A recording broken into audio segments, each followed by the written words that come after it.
Hi friends, welcome to Snehik vlogs. ఇవాళ మీ అందరికీ నేను మన దక్షిణ భారతదేశంలోనే ఎత్తైన కొండ ప్రదేశం దగ్గర ఉన్న ఒక గుడికి తీసుకెళ్ళబోతున్నాను.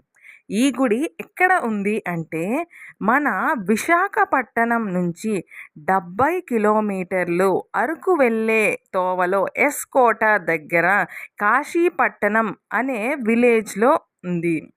ఈ కాశీపట్టణం అనే విలేజ్ నుంచి మనం ఇంకా ఒక 15 కిలోమీటర్లు పైకి కొండ ఎక్కాలి. అప్పుడు మనకి ఈ శ్రీ అనంత వెంకటేశ్వర స్వామి టెంపుల్ అనేది వస్తుంది. మీకు ఈ రోడ్లో వెళ్ళినంతసేపు ఇంకా దేవుడు ఎప్పుడు కనిపిస్తారు, ఎప్పుడు వెళ్తాము అని అనిపిస్తుంది. కానీ మనం ఆ టెంపుల్కి వెళ్ళిన తర్వాత ఇంత కష్టపడి మనం ఈ ట్రావెల్ చేసిన ఈ టెంపుల్ చూసిన తర్వాత ఈ టెంపుల్ గురించి ఇంత కష్టపడడం ఏమీ తప్పు లేదు అని అనిపిస్తుంది. మీరు ట్రావెల్ చేసేటప్పుడు రోడ్స్ అంత బాగోవు, చాలా జాగ్రత్తగా చూసుకొని వెళ్ళండి. ఇది ఘాట్ రోడ్ ఏరియా అన్నమాట. సో టర్నింగ్స్ అవన్నీ చాలా ఎక్కువగా ఉంటాయి. రోడ్డు కూడా నేరోగా ఉంటుంది. టర్నింగ్స్ అయితే వెంటనే వస్తూ ఉంటాయి. మనకి ఆపోజిట్గా ఏ పర్సన్ వస్తున్నారో కూడా తెలియదు. సో అందుకే చాలా నెమ్మదిగా వెళ్ళండి.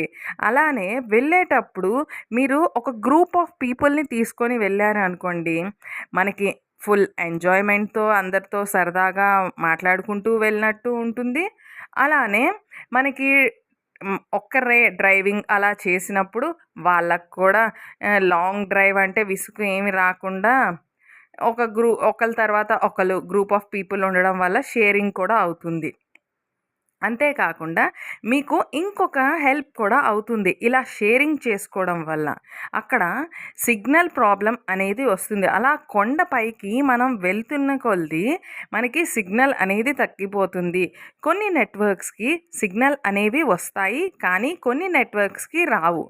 ఇప్పుడు గ్రూప్ ఆఫ్ పీపుల్ వెళ్ళడం వల్ల మనకి ఎవరైనా ఒకరి దగ్గర ఒక పాయింట్ ఉన్నా, ఎవరికైనా కింద ఉన్న వాళ్ళకి ఇన్ఫర్మేషన్ ఇవ్వాలి ఏదైనా అంటే ఇవ్వగలం. ఈ టెంపుల్కి వెళ్తున్న తోవలో మీకు మధ్యలో ఫుడ్ అనేది టౌన్లోనే తినేస్తే చాలా బెస్ట్. ఎందుకంటే మీకు కాశీపట్టణం దగ్గర కూడా ఫుడ్ చాలా తక్కువ దొరుకుతుంది. ఏవైనా చిన్న చిన్న స్నాక్ ఐటమ్స్నే దొరుకుతాయి. ఇంకా కాశీపట్టణం నుంచి మీరు ఈ గుడికి వెళ్ళే వేకి స్టార్ట్ అయినప్పటి నుంచి అయితే మీకు ఏ ఫుడ్ కూడా దొరకదు.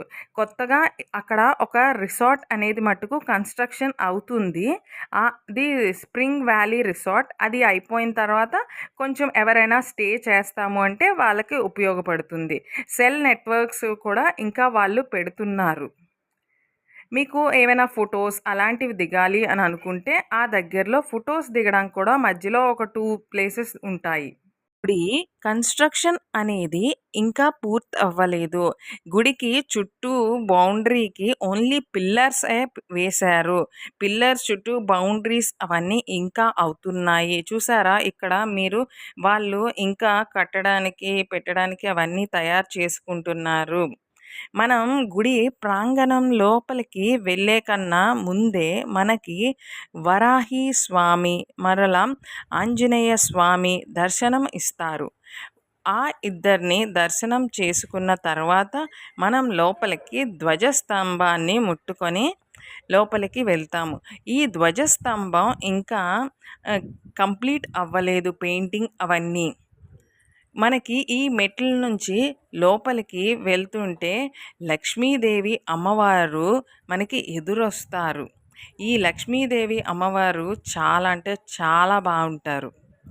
ఈ లక్ష్మీదేవి అమ్మవారి దర్శనం అయిపోయిన తర్వాత మనం వెంకటేశ్వర స్వామిని దర్శించుకోవడానికి వెళ్ళే ముందు అక్కడ మనం ఒకవేళ నామాలు పెట్టుకోవాలి అని అనుకుంటే మనకి అక్కడే గుడిలో వాళ్ళు నామాలు కూడా పెడుతున్నారు.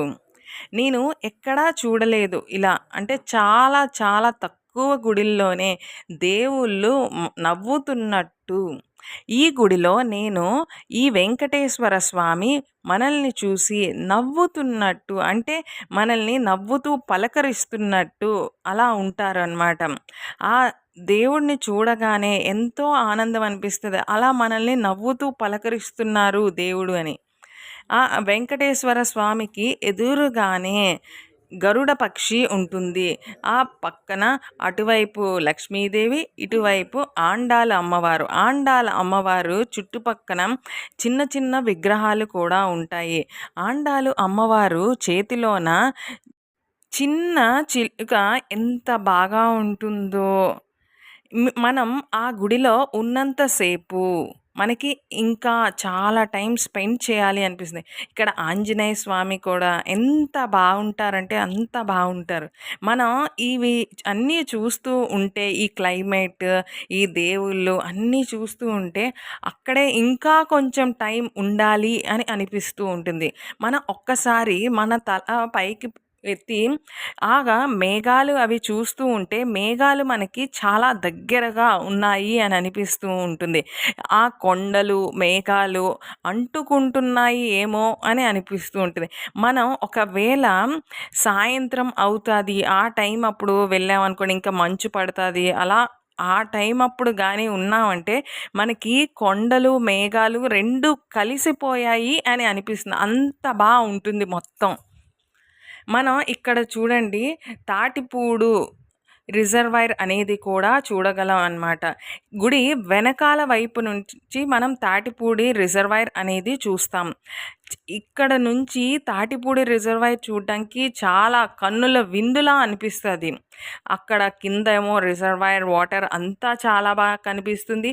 పైన ఏమో మేఘాలు అవన్నీ మనకి టెంపరేచర్ అనేది కూడా కింద మనం ఎక్కేటప్పుడు ఎంత టెంపరేచర్ ఉంటుందో అక్కడ దానికన్నా ఈ పైనున్న టెంపరేచర్ 1 ఆర్ 2 డిగ్రీస్ తక్కువ ఉంటుంది. చల్లగా ఉంటుంది.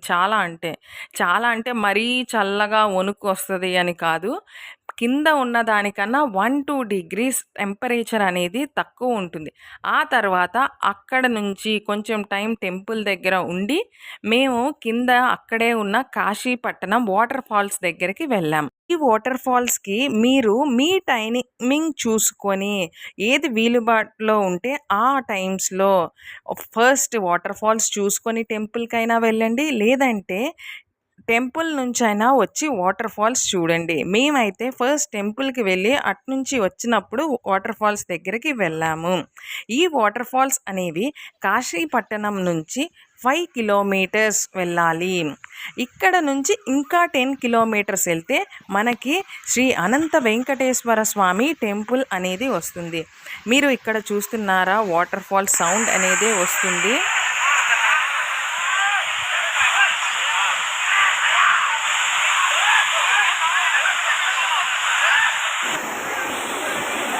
ఈ వాటర్ ఫాల్స్ ఇంకా కొంచెం బాగా కొంచెం పైకి వెళ్తే ఇంకా బాగా మనకి ఆ వాటర్ ఫాల్స్ అనేవి బాగా కనిపిస్తాయి.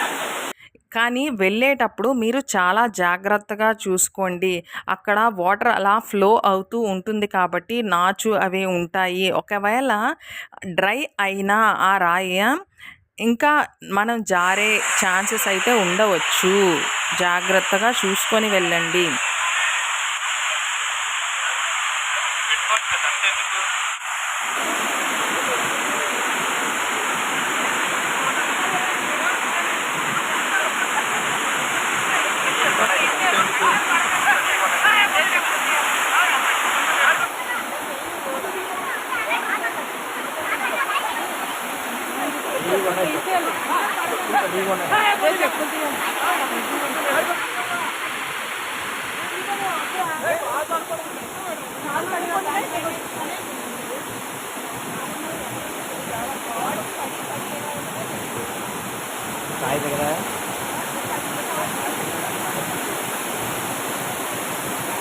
ఎందుకు ఆలస్యం?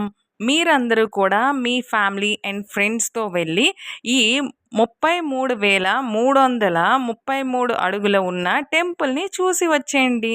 అంతకన్నా ముందు నా ఛానల్‌ని లైక్, షేర్ అండ్ సబ్స్క్రైబ్ చేయడం అస్సలు మర్చిపోవద్దు. Thank you for watching.